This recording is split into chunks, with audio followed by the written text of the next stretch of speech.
In 1999, Radio Shack was everywhere. Not just in big cities, not just in shopping malls, everywhere. A teenager repairing a broken radio in a small town in Ohio could walk into the same store as an engineer in Silicon Valley and buy the exact same component. A child building his first electronics kit, a truck driver buying a CB radio, a businessman purchasing his first computer, they all walked through the same doors. At its peak, Radio Shack operated thousands of locations across America, generated billions of dollars in revenue, and became one of the most recognizable technology retailers on earth. But less than 2 decades later, the same company that helped introduce Americans to personal computers, electronics, and wireless communication was fighting for survival. Stores that once represented the future became empty buildings. Employees who once taught customers about technology were replaced by desperation, became a forgotten name. But the most surprising part of the Radio Shack story is this. It did not fail because it ignored technology. It failed because at one point it understood technology better than almost anyone. And then it lost sight of the people who made it successful. This is the story of how a small basement business became America's electronics teacher, and how it slowly became a company that no longer knew what it was selling. Chapter 1: Before Radio Shack was a giant. Today, when people think about technology companies, they imagine giant corporations, Apple, Microsoft, Google, companies worth trillions of dollars. But before Silicon Valley became the center of the technology universe, innovation often started somewhere much smaller: a garage, a workshop, or even a basement.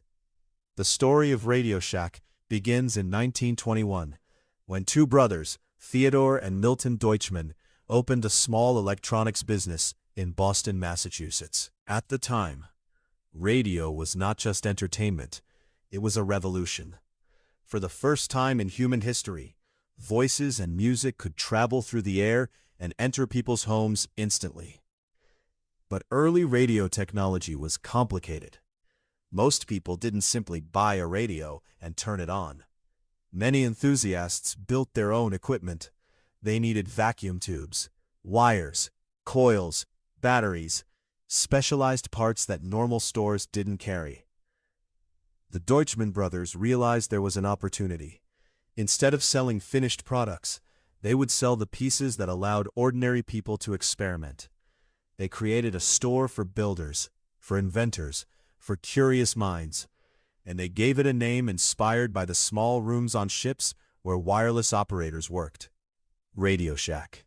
From the beginning, Radio Shack had something unusual. It wasn't selling technology, it was creating technology enthusiasts.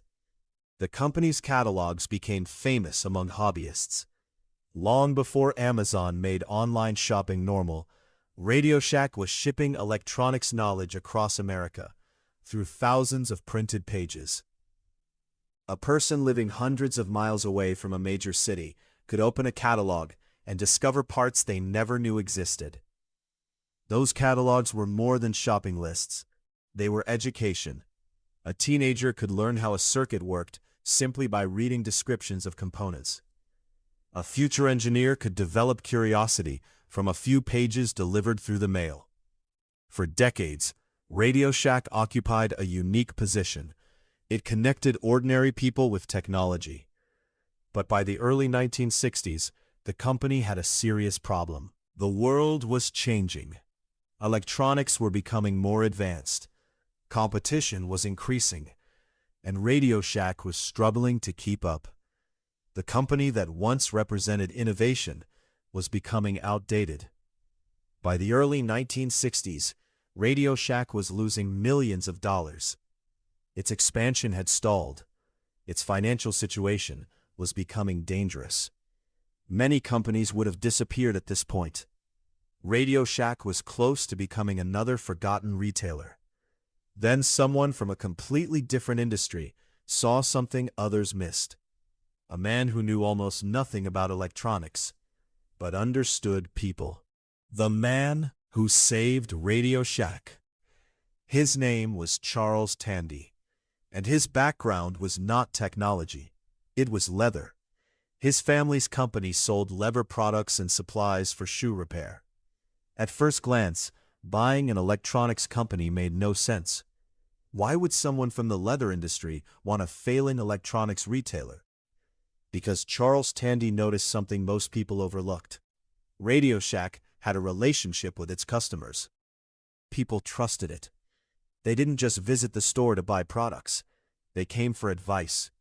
They came because someone behind the counter could explain technology in a way ordinary people understood. Tandy believed that relationship was more valuable than the products themselves. In 1963, Tandy Corporation acquired RadioShack. The company he bought was struggling.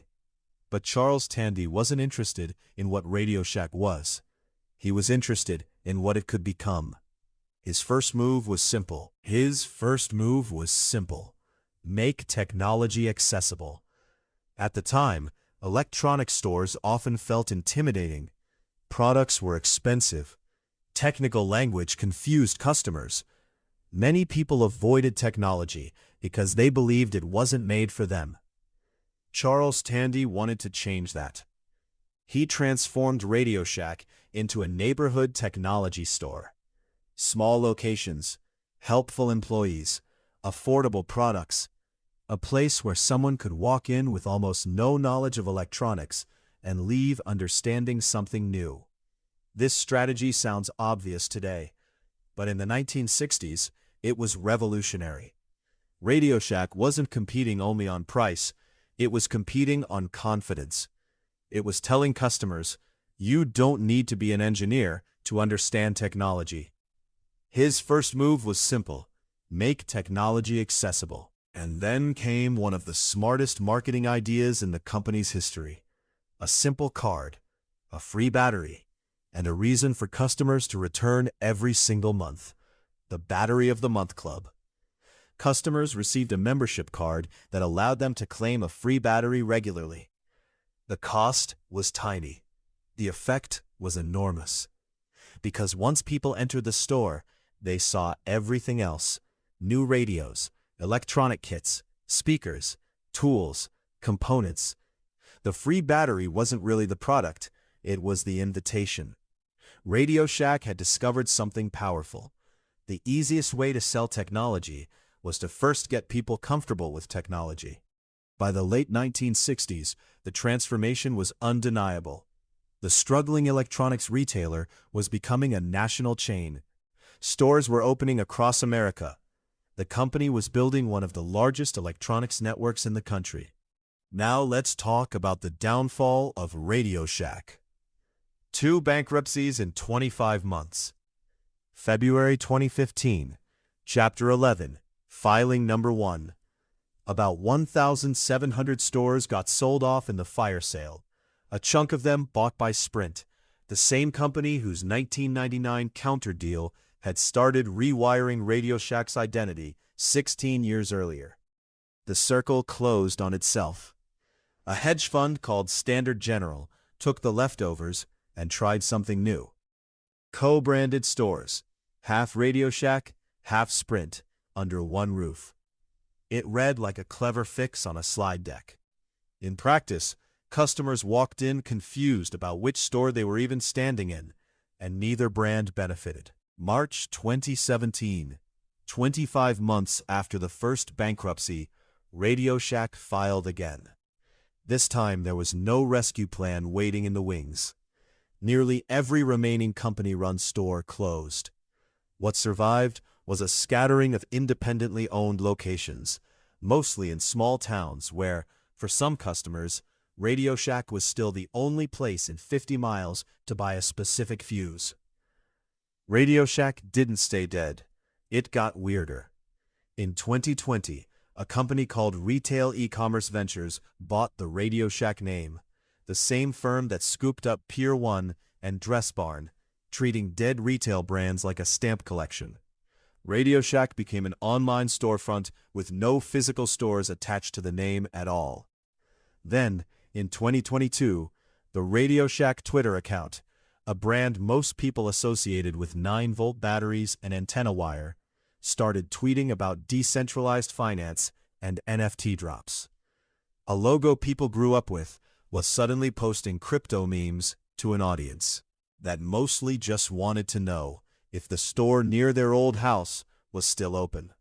100-year-old American retail name, reduced to a punchline in a crypto Twitter thread. You genuinely could not write a stranger final chapter for this company if you tried. Nobody killed RadioShack in one afternoon. It was a phone deal in 1999, a slow read on the internet, 4 CEOs with 4 different visions in 5 years, and debt taken out to buy time that got wasted anyway.